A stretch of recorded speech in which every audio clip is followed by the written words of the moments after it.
Evangelho segundo Mateus, capítulo 12, versículos de 38 a 42. Assim nos diz a palavra do Senhor. Então alguns escribas e fariseus replicaram: Mestre, queremos ver de tua parte algum sinal. Ele, porém, respondeu: Uma geração má e adúltera pede um sinal, mas nenhum sinal lhe será dado, senão do profeta Jonas. Porque assim como esteve Jonas 3 dias e 3 noites no ventre do grande peixe, assim o Filho do Homem estará 3 dias e 3 noites no coração da terra. Ninivitas se levantarão no juízo com esta geração e a condenarão, porque se arrependeram com a pregação de Jonas. E eis aqui está quem é maior que Jonas. A rainha do sul se levantará no juízo com essa geração e a condenará, porque veio dos confins da terra para ouvir a sabedoria de Salomão. E eis aqui está quem é maior do que Salomão. Que o Senhor abençoe a leitura e a exposição da sua palavra em nome de Jesus. Nós temos diante de nós, irmãos, mais um texto no qual Jesus está falando sobre a salvação, sobre a mudança de vida, a conversão. Como nós temos nos proposto a falar sobre isso nos cultos da noite, nós separamos esse texto agora para, dentro dessa proposta, poder falar sobre qual conversão é mais difícil para o Senhor.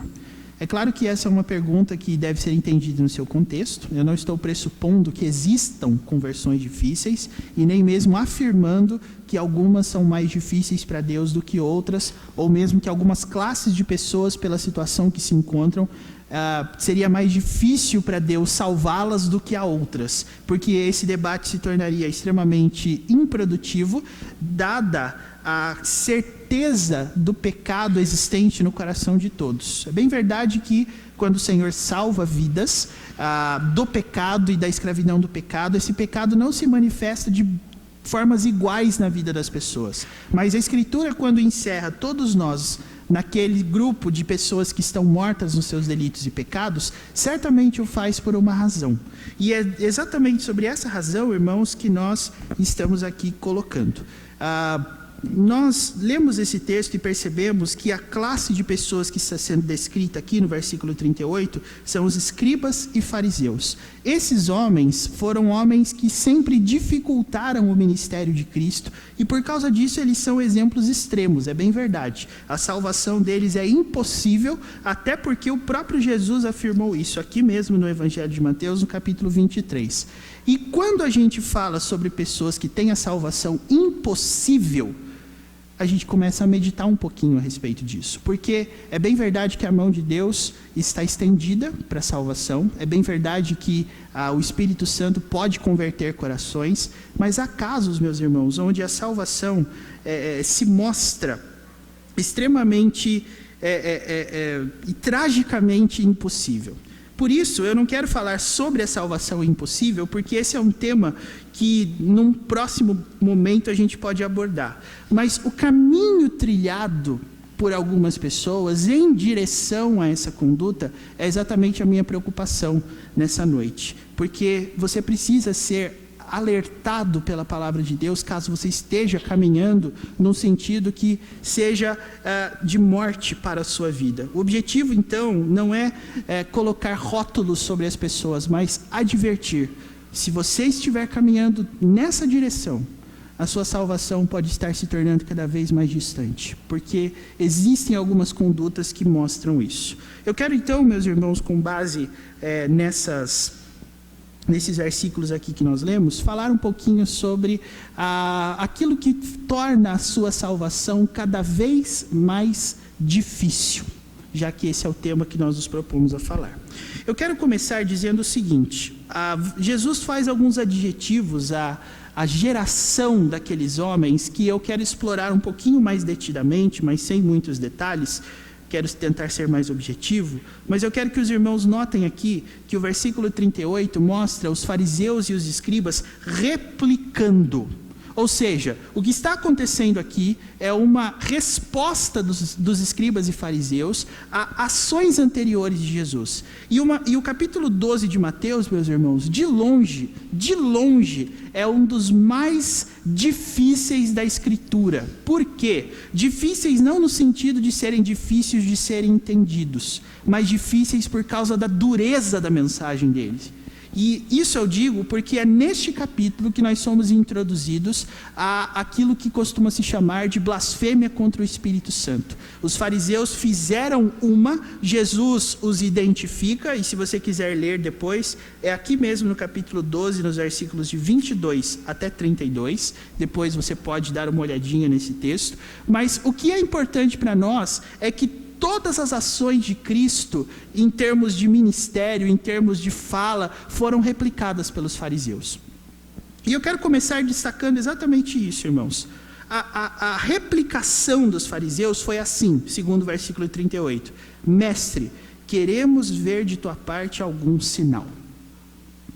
E aqui eu vou tentar explicar para você o que os fariseus estavam pedindo para Jesus. Se você for interpretar essa palavra sinal num contexto mais amplo, você vai perceber que no Novo Testamento essa palavra tem mais ou menos dois usos. Um milagre, uma ação que mostra Jesus demonstrando seu poder sobre a criação e sobre as coisas criadas, ou alguma ação extraordinária. Ou seja, algum discurso, algum tipo de postura que seria marca de Jesus, mas exclusiva dele, não de outros mestres. Aqueles homens estavam, em outras palavras, dizendo assim: Jesus, para a gente ter certeza mesmo de quem o Senhor é, o Senhor vai ter que mostrar isso para nós de alguma forma. Se o Senhor é mesmo aquele que veio da parte de Deus, o Messias prometido, a gente quer uma prova disso. E por que então, irmãos, que essa é uma situação complicada? Porque só nesse capítulo 12, Jesus fez 3 milagres. Então, para que você tenha em mente aquilo que eu estou falando, é só você voltar ali para o começo do capítulo 12 e você vai ver Jesus curando um homem que tinha uma mão ressequida, você vê Jesus expulsando demônios, e você vê também Jesus fazendo uma comparação entre a árvore boa que dá frutos bons e a árvore má que dá frutos maus. E aqueles escribas então olham para tudo aquilo e falam assim: Jesus, a gente quer outra coisa, a gente quer mais um. E se você estiver caminhando nessa mesma direção, a sua salvação pode estar cada vez mais distante. Por quê? Porque pedir um sinal para o Mestre Salvador, que é Jesus, não é pedir algo absurdo, porque Ele pode fazer essas coisas maravilhosas, miraculosas, mas ao mesmo tempo é você dizer que tudo aquilo que Ele fez, que tudo aquilo que Ele ensinou até agora, não valeu de nada. Quando você vê os fariseus provocando Jesus com essa palavra, nós queremos ver um sinal, você está vendo que os fariseus estavam olhando para aquilo que Jesus falou, para as confrontações duras que Jesus estava fazendo e dizendo: nós queremos mais, nós queremos símbolos, nós queremos coisas que atestem a autoridade que o Senhor tem para falar coisas como as que o Senhor falou. Irmãos, quando nós aplicamos isso para o nosso contexto no dia de hoje, você vai perceber que a palavra de Deus está continuamente falando conosco. A palavra de Deus está continuamente exortando cada um de nós ao arrependimento. A palavra de Deus está continuamente falando aos nossos corações para que nós nos voltemos para Deus antes que seja tarde. Mas se você ainda não está convencido de que é isso que se deve fazer, pode ser que a explicação para essa conduta seja aquilo que os fariseus fizeram.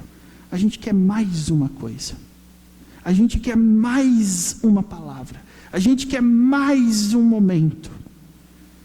E eu acho interessante você pensar a respeito disso, porque Jesus, uma das coisas que Ele mais fez ao longo da sua vida aqui na terra foi discursar, foi falar. Nós temos uma abundância enorme de sermões de Jesus. Nós temos Jesus só no Evangelho de Mateus, fazendo o Sermão do Monte, depois fazendo um sermão profético no capítulo 24. Ou seja, nós temos várias palavras de Jesus. E a pergunta a ser feita nesse momento é: o que mais Jesus precisa falar para convencer o pecador de que ele precisa se converter? O que mais Jesus precisa fazer para convencer o ser humano a ter um compromisso com Deus? O que mais Jesus precisa fazer para convencer cada um de nós a abandonar os nossos caminhos de morte e abraçá-lo como o único caminho que leva à salvação? O que mais é preciso? E a resposta que Jesus dá, irmãos, é exatamente interessante por causa disso. A resposta que Jesus dá no versículo 39, veja que os fariseus replicam no versículo 38 e Jesus responde.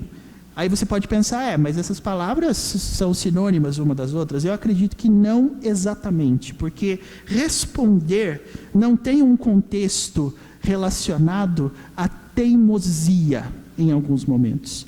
O replicar é você insistir. É quando você é superado numa argumentação, você tem mais uma coisa, e quando você é respondido, você tem mais uma coisa e mais uma coisa. A ideia que o texto está querendo dizer é que os fariseus jamais ficariam satisfeitos com qualquer coisa que Jesus fizesse. E aí Jesus resolve pôr um fim nesse negócio, dizendo assim: olha só, uma geração má e adúltera pede um sinal. Antes de nós falarmos sobre a continuidade do versículo, eu peço aos irmãos que atentem para as duas descrições que Jesus faz. A geração é má, e eu acho que isso dispensa qualquer comentário adicional, porque é um adjetivo claro. Quando alguém diz que alguém é mau, nós estamos pressupondo uma existência totalmente voltada para as coisas más, não é? Mas por que Jesus chamou aquela geração, além de má, de adúltera?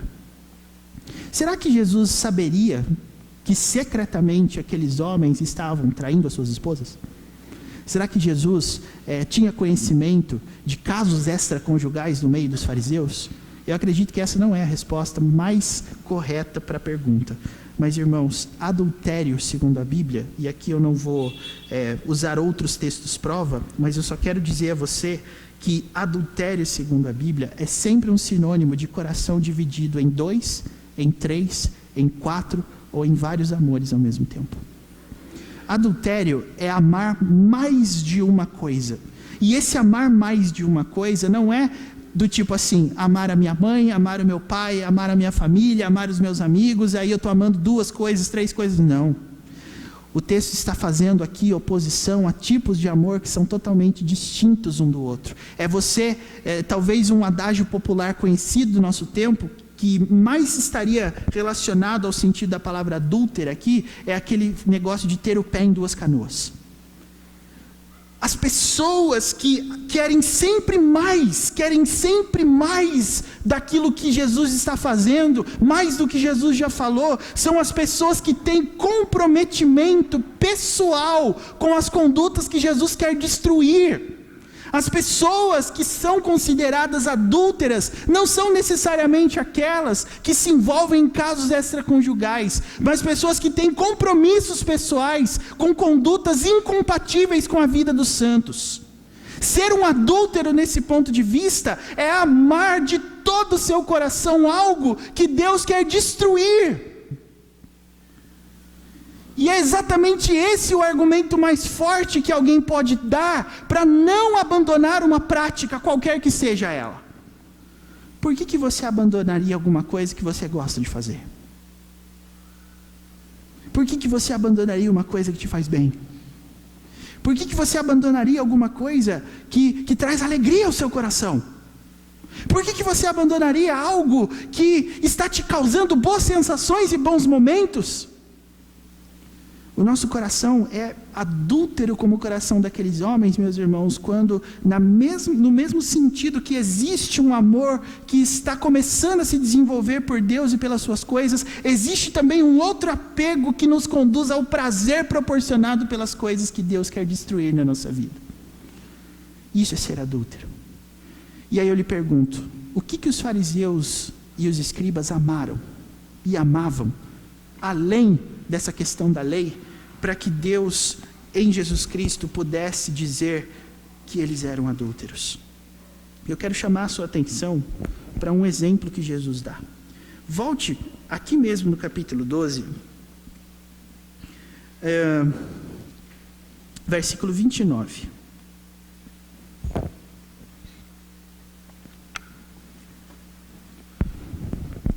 Em Mateus 12, 29, Jesus está dando um exemplo que explica o absurdo da tese dos fariseus de que Jesus expulsava demônios pelo poder de Beelzebu. Isso foi a primeira blasfêmia contra o Espírito Santo registrado na Bíblia. Jesus estava ali expulsando os demônios, e de repente os fariseus disseram, ele está expulsando os demônios porque ele tem parte com os demônios. É isso que foi a conclusão. Jesus deu um exemplo para mostrar o quanto essa tese é absurda. E a tese de Jesus é assim, no 29. Como pode alguém entrar na casa do valente e roubar-lhe os bens sem primeiro amarrá-lo? Ou seja, Jesus estava querendo dizer para eles o seguinte: se eu expulso demônios pelo poder de Belzebu, então o reino de Satanás está dividido. E se o reino de Satanás está dividido, como é que ele subsiste?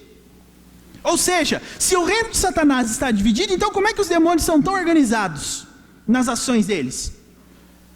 Jesus fala isso, irmãos, para mostrar o absurdo da tese dos fariseus.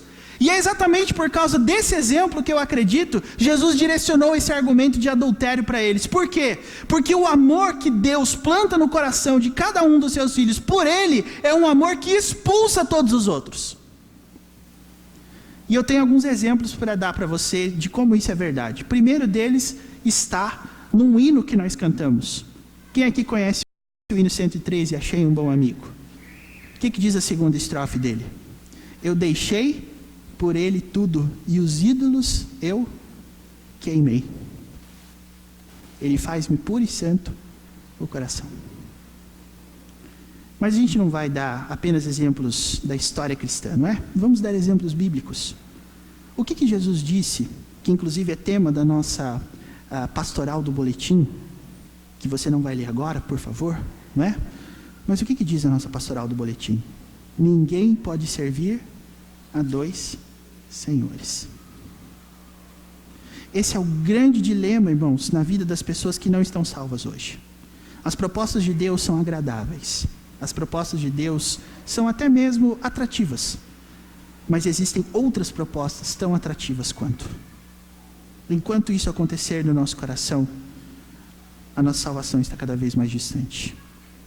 Porque para que você abrace o amor de Deus, você precisa renunciar a todos os outros amores. Para renunciar a todos os outros amores, você precisa amar a Deus de todo o seu coração. Ou seja, você precisa ter a certeza absoluta que obedecer a Deus é o caminho para a sua maior alegria. É por isso que os salmos, irmãos, são muito ricos em descrições de servir ao Senhor, que estão relacionadas aos nossos desejos mais básicos. Você vai ver o salmista dizendo, por exemplo, a minha alma tem sede de ti. A minha carne exulta pelo Deus vivo. Eu sou igualzinho uma corça que está procurando água para beber, no que diz respeito ao Senhor. Porque existe amor, porque existe vontade, porque existe desejo por Deus. E é exatamente isso que Jesus está dizendo. Todo aquele que tem amores que estão conflitando com o amor a Deus é uma pessoa adúltera. São pessoas adúlteras.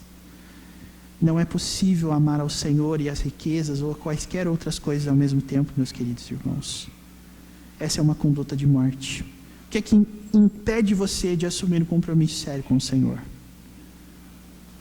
O que é que impede você de abraçar as promessas do Evangelho e ser totalmente feliz na santificação da sua vida? Isso, exatamente isso, é um grande amor que nós sustentamos no coração. Então vejam, irmãos, é por isso que os fariseus serão pessoas eternamente insatisfeitas. É por isso que qualquer pessoa adúltera será totalmente insatisfeita. Porque por um lado Deus está alimentando o coração dela com a palavra, por outro lado ela ainda não está totalmente satisfeita e ela diz assim, eu preciso de mais. Eu preciso de mais elementos, eu preciso de mais coisas, eu preciso de mais momentos, eu preciso de mais experiências.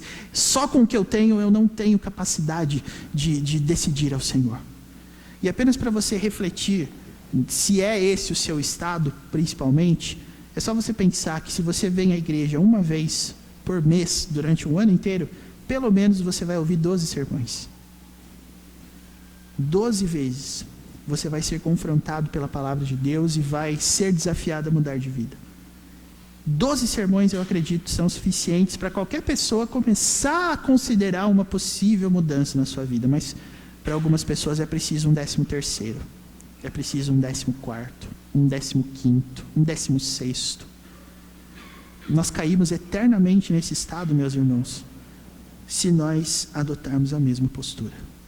A sua salvação fica cada vez mais difícil se você for uma pessoa adúltera. E aqui, Jesus está desenvolvendo o seu argumento no versículo 39, dizendo o seguinte: essa geração está pedindo um sinal, mas nenhum sinal vai ser dado, a não ser o do profeta Jonas.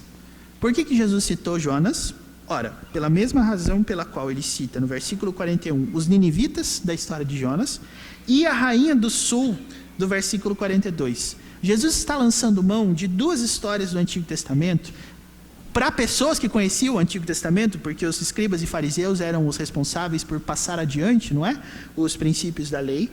Jesus está usando essas histórias, irmãos, para nos dizer em que sentido o sinal de Deus já foi dado. Então eu gosto de pensar nisso. Como é que Jesus responde à alma que está aí, argumentando com ele o tempo todo: eu quero mais um sinal, eu quero mais um sinal. Jesus diz assim: olhe para trás. Repare que a ação de Jesus nunca é olhe para frente, do tipo, espere mais alguma coisa vir, mas olhe para aquilo que já passou, olhe para aquilo que já aconteceu, se não com você, com esses homens e com as histórias da Escritura. Isso é suficiente para convencer qualquer um a andar no caminho de salvação. Não é necessário esperar mais para frente, é necessário você olhar para o que já passou. E no caso, qual é o sinal de Jonas? Jesus fala no versículo 40, assim como esteve Jonas 3 dias e 3 noites no ventre do grande peixe, assim o Filho do Homem estará 3 dias e 3 noites no coração da terra. Aí você pensa, o que é que tem a ver o Jonas na barriga do peixe com isso que Jesus está falando? E a história, irmãos, é mais ou menos assim. Se você não conhece a história de Jonas, tem uma musiquinha que a gente canta com as crianças aqui, que fala que ele é um homem que fugiu de Deus, que não queria pregar, e assim por diante, né? Mas o que é mais importante para nós é pensarmos o seguinte: por que motivo Jonas foi parar na barriga do peixe?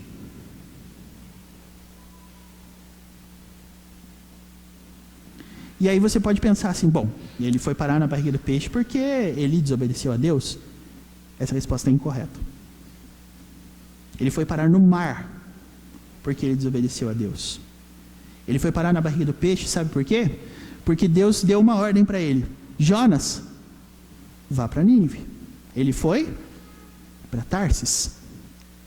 E até tem aquele televangelista falecido há alguns anos atrás, chamado Billy Graham, tem uma frase muito interessante sobre essa história. Ele diz assim: quando é para você fugir de Deus, o diabo sempre tem um barco pronto. E é verdade. Jonas pegou o barco para Tarsis, começou uma tempestade. E aí o que aconteceu foi que ninguém conseguia fazer a tempestade parar. E Jonas estava dormindo. E acordaram Jonas. Aliás, você se lembra de outro episódio onde estava tendo uma tempestade e alguém estava dormindo? Então, a história de Jesus e a história de Jonas são semelhantes, não é? Não é por isso que Jesus se identificava bastante com Jonas. Aí você vai ver que as pessoas acordaram Jonas e disseram: olha, a gente não sabe o que fazer. E aí ele fala: não, gente, é o seguinte, essa tempestade aí é culpa minha, porque o Deus que habita nos céus me deu uma ordem que eu desobedeci e agora... E os tripulantes do navio, gente, falaram assim: escuta, o seu Deus é o Criador, como é que você desobedece o Deus Criador de todos? E tacaram Jonas no mar. Na mesma hora, a tempestade cessou. Então vejam, irmãos, a tempestade cessou, e aí veio o grande peixe. Nesses 3 dias e 3 noites que Jonas esteve na barriga do peixe, o que aconteceu depois com ele? No final do 3º dia, ele foi parar em Nínive. Qual é o sinal de Jonas, então, que Jesus está falando? O sinal de Jonas é que Deus sempre disse aonde Ele gostaria que o seu povo estivesse. Deus sempre nos dá elementos para que nós saibamos o que Ele quer de nós. As pessoas que alegam que Deus precisa fazer mais, precisa mostrar mais, são as pessoas que estão se recusando a ver aquilo que é mais óbvio na Escritura. No caso de Jonas, irmãos, Jonas não foi parar na barriga do peixe porque de repente as coisas... Não.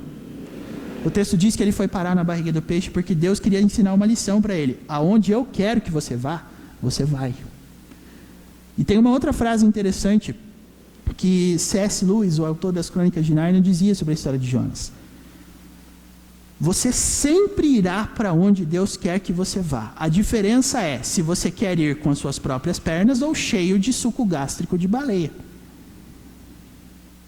Você sempre vai para onde Deus quer ir. A diferença é Quanto trabalho vai dar para você chegar lá?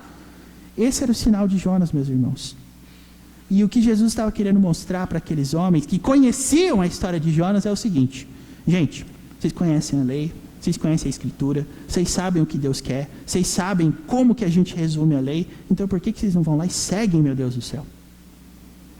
Essa é a história. E Jesus, obviamente, faz uma conexão entre a sua morte e a ressurreição de 3 dias e 3 noites, assim como Jonas esteve na barriga do peixe durante 3 dias e 3 noites, para dizer o seguinte: irmãos, quem liderou o levante contra Jesus? Se a gente fosse pensar numa perspectiva humana, né? Quem que armou a farsa que condenou Jesus? Os fariseus. Mas o plano de Deus foi impedido por causa disso? Não, porque ao 3º dia Jesus ressuscitou. Jonas ficou 3 dias e 3 noites lá na barriga do peixe, mas ele chegou em Nínive. Jesus ficou 3 dias e 3 noites no coração da terra, e aqui obviamente ele está falando antes de acontecer, né? Mas aqui ele está dizendo que vocês até vão tentar atrapalhar as coisas aqui, mas vocês não vão conseguir, porque eu vou ressuscitar. Então não tem como impedir o plano de Deus. Querendo você ou não querendo, o plano de Deus é que você chegue lá, e você vai chegar lá. Esse é o sinal de Jonas. E aí, irmãos, Jesus termina a sua argumentação falando o seguinte, versículo 41: ninivitas se levantarão no juízo com essa geração e a condenarão. Olha só, hein? E por que os ninivitas vão condenar esta geração? O texto diz: porque se arrependeram com a pregação de Jonas. É interessante a gente ver que na história, irmãos, os povos estranhos, os povos gentios, também viram a ação de Deus em alguns momentos. O povo de Deus foi o povo de coração mais fechado e de serviço mais dura, mas Deus não deixou de mostrar o seu poder, nem que fosse por meio dos povos gentios. E aqui Jesus está citando gentios, ninivitas e a rainha do sul. Quem era essa rainha do sul? Era conhecida como rainha de Sabá, aquela que foi ouvir Salomão. E só para os irmãos terem uma ideia, todo mundo aqui conhece a história do etíope que conversou com Filipe em Atos capítulo 8 e foi batizado. Os irmãos se lembram que aquele etíope estava lendo um manuscrito do livro de Isaías.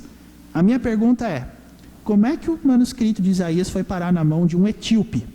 E a resposta, irmãos, provavelmente quem implantou o conhecimento de Deus naquela região foi a rainha de Sabá. Aquela região era a Etiópia dos tempos antigos. Então, Deus usou gente que não nasceu em Israel para consumar os seus planos de salvação. Esse era o recado de Jonas, e esse é o recado dos ninivitas, esse é o recado da rainha do sul, esse é o recado de Salomão. Deus sempre cumpriu os seus propósitos salvadores, sempre. E Jesus então termina esse momento, irmãos, dizendo assim, versículo 41, eis aqui está quem é maior do que Jonas. No versículo 42, e eis aqui está quem é maior do que Salomão. Ou seja, o que esses homens fizeram, eu faço maior, eu faço mais, eu sou mais, porque tudo que eles fizeram, apontaram para o que eu vou fazer. Por isso, meus irmãos, a sua salvação estará cada vez mais distante, se com base em todos os sinais que a Escritura dá, com todas as histórias que ela conta, e com tudo aquilo que Deus já fez, você ainda está num eterno movimento de esperar por mais. A minha pergunta a você nessa noite é: o que mais você precisa, a não ser de tudo aquilo que foi revelado na Escritura? Do que mais você precisa para ser salvo, além daquilo que você já aprendeu a respeito de Cristo? Do que mais você precisa, além de saber que Deus sempre vai cumprir os seus planos salvadores? Do que mais você precisa? Se você é daqueles que está eternamente esperando pelo momento certo, sabe quando esse momento certo vai chegar? Nunca. Se você estiver esperando por aquele momento em que Deus vai tocar o seu coração de maneira especial para isso acontecer, sabe quando esse momento vai chegar? Nunca. Porque tudo o que você precisa para saber o que é necessário sobre a salvação, meus irmãos, já está aqui. E não é por acaso que Jesus termina essa argumentação toda nos versículos que estão aqui na frente da gente, né? 43 a 45. Esses versículos, irmãos, falam sobre como que o diabo costuma agir. E sabe como é que o diabo age? Eu vou tentar mostrar para você. Olha só. Quando o espírito imundo sai do homem, anda por lugares áridos procurando repouso, porém não encontra. Por isso diz: voltarei para minha casa de onde saí. E tendo voltado, a encontra vazia, varrida e ornamentada. Eu não sei se você entendeu o que Jesus quis dizer. Mas caso não, o que Jesus está dizendo é assim: quando uma pessoa que está dentro desse contexto de sempre esperar, quando uma pessoa está dentro desse contexto, não tem como ela melhorar se ela não mudar. Sabe por quê? Porque o texto está comparando a ideia assim: quando o demônio sai do homem, ele vai para outros lugares procurando outra casa, e como ele não acha, ele volta para a casa antiga dele. Aí ele percebe que aquela casa antiga, ela não está fechada, o valente não foi amarrado, mas ela está aberta, arrumadinha, com um tapetinho escrito bem-vindo e com a chave na porta. Aí o texto diz: ele vai, versículo 45, e leva consigo outros 7 espíritos piores do que ele, e entrando habitam ali, e o último estado daquele homem torna-se pior do que o primeiro. Vejam, irmãos, esse estado de esperar eternamente não vai te ajudar nunca, ele só vai te atrapalhar, porque Jesus está fazendo a comparação de demônios com a geração para a qual ele está falando. Olha o que diz o versículo 45: assim também acontecerá a esta geração perversa. Se para você as coisas do passado não forem suficientes, o seu futuro não vai ser melhor. O seu futuro vai de ladeira abaixo, porque não existe mais nada a ser feito além do que já foi feito. É isso que Jesus está querendo dizer, meus irmãos. Não tem que ter mais nada, não tem que esperar mais nada, ou é agora ou vai piorar. E vejam que Jesus está dizendo, irmãos, sobre o link que ele está fazendo, faz total sentido, porque ele está conversando com um povo que ele mesmo chamou de geração má e adúltera. E sabe qual que é o negócio legal do adultério? Legal no sentido não de aprovado, tá? Legal no sentido de interessante.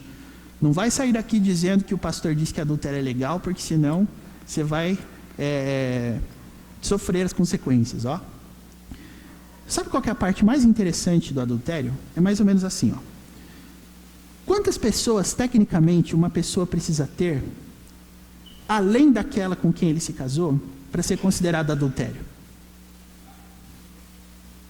Precisa começar com quantas? Uma, não é? Mas veja, quando uma pessoa tem um caso extraconjugal, ao mesmo tempo a mente dela começa a se abrir para outras possibilidades. E aí de 1 passa para 2, para 3, para 4, para 5, até Deus sabe o número que for. Uma pessoa que está acostumada com a ideia da infidelidade. Irmãos, é assim que o pecado faz comigo e com você. Quando nós caímos e nos distanciamos da graça de Deus, o nosso estado vai sempre ficando pior, porque não é só um pecado. Porque não é só uma coisinha que a gente está fazendo. Às vezes a gente tem aquela ideia, né, de, eu tenho uma coisa que eu faço e essa coisa está me afastando de Deus. Não é, absolutamente não é. Essa coisa aí que você está pensando é apenas um reflexo daquilo que orienta o seu coração. A palavra de Deus vem aqui e diz que aquilo ali é errado. O que você faz? Troca de amor. Aí aquele novo amor é errado também. Troca de amor. E aí depois, troca de amor, troca, até não ter mais o que a gente dizer, mas a pessoa também não muda. A pessoa também não se volta. Irmãos, é isso que Jesus está dizendo.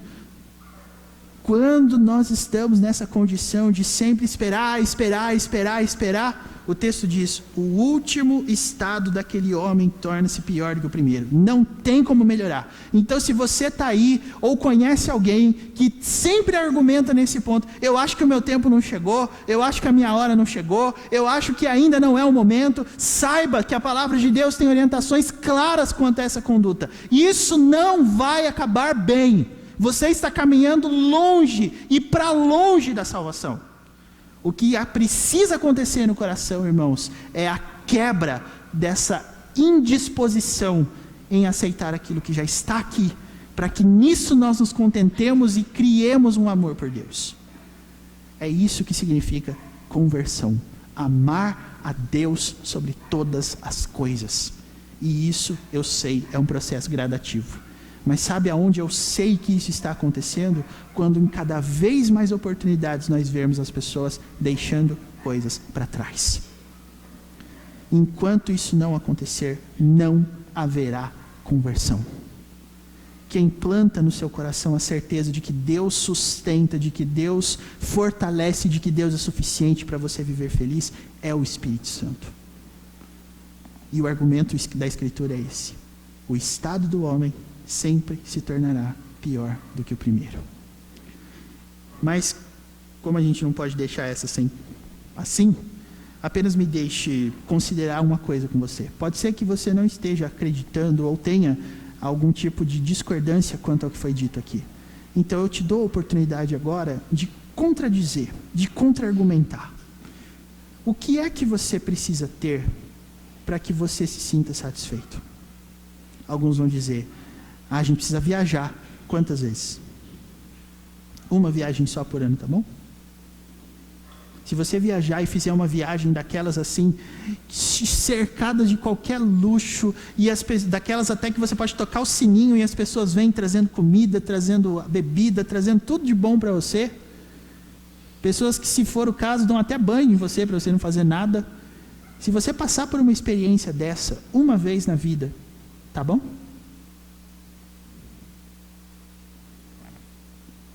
Vamos pensar em futebol agora. Porque essa eu sei que pega quase todo mundo aqui. Inclusive eu. Assistir o seu time jogar no estádio e vê-lo ganhando é uma experiência boa demais, não? Eu costumo dizer que eu estou invicto no estádio. Fui 2 vezes. Uma o Corinthians ganhou, a outra ele empatou. Não perdi. E eu tive a oportunidade, irmãos, de assistir o Ronaldo Fenômeno jogando pelo Corinthians em 2009. Que situação. Todas aquelas pedaladinhas que ele dava, derrubando os adversários, aquilo lá eu vi em loco. Eu posso dizer, eu vi esse homem jogar. São Paulinos estão felizes agora porque tem o Daniel Alves, né? Hoje ganhou, fez gol, etc. Mas eu quero te dizer uma coisa: quantas experiências dessa você precisa para dizer assim, não, eu estou feliz agora. Agora eu posso morrer contente. Quantos craques você precisa assistir em loco? Quando eu comento isso do meu pai com o Ronaldo, ele falou assim: eu vi o Zico jogar no Maracanã, lá no Rio de Janeiro. Fez 4 gols contra o Botafogo em 80 e não sei quantos. Deu um show. Mas isso satisfaz o coração? Quantas vezes você precisa ir para o estádio? Vamos falar de comida então. Quantas comidas você precisa provar para dizer, a partir de agora não preciso provar mais nada? Quantos sabores existem? Essa conta não fecha. Então, quanto mais experiência você tiver, mais esse buraco vai ficar maior. E você não vai saber onde está o fim. E é exatamente isso que a palavra de Deus orienta você e a mim. Que Deus nos faça, irmãos, pessoas satisfeitas com a revelação em Jesus Cristo. E que em vez de você dizer assim, mestre, queremos ver da tua parte um sinal, sendo que Jesus tinha acabado de fazer, que você possa dizer assim, Senhor, tudo que eu mais queria agora é fazer a tua vontade. Tudo que eu mais queria agora é comer do pão e beber do cálice do Senhor. Eu quero fazer da minha vida uma vida dedicada ao Senhor. É isso que eu preciso. Deus te dê essa graça em nome de Jesus. Amém.